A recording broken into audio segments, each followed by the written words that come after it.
When the war ended and the Holocaust ended in May of 1945, the Jews who were still alive were liberated from concentration camps, came out of hiding, and needed a place to be.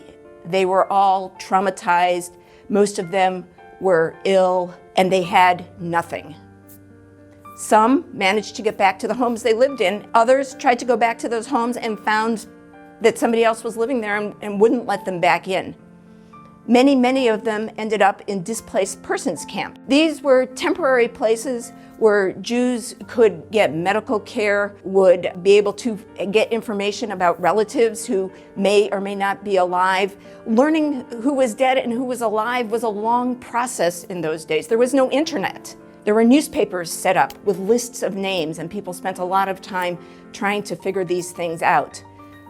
People formed new relationships. They were alive, they needed to live, and they slowly started rebuilding their lives, even in these displaced persons camps. In 1948, Israel was declared a state, and thousands of Jews could pick up and go there. They were brought there. They became part of the fabric of Israel. They fought for Israel in its first and subsequent wars. This was a country where they could openly be Jewish. It was a country set up for them. One survivor was a child who went to Israel. His name, when he grew up, was Rabbi Lau. He became the chief Ashkenazic rabbi of Israel. Later in life, Rabbi Lau said his revenge against Hitler was his profession, his living through the war, and his 8 children.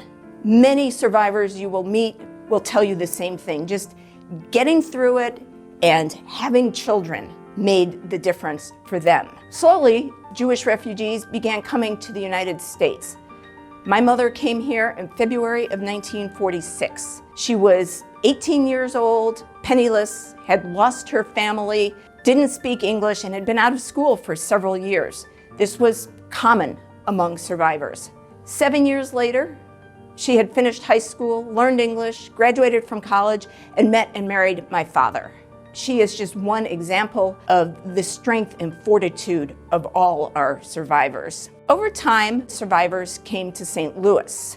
We are here at the museum are very proud of our survivors and happy to hold some of the artifacts that were important to them. One example is this suitcase that was given to us by Leo Wolf.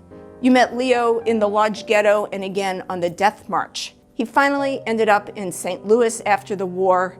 He gave us this suitcase, I think, because it was emblematic for him of how little he came here with and how far he had come later in life. Leo ran a successful business and later went on to become one of the very first founders of this museum.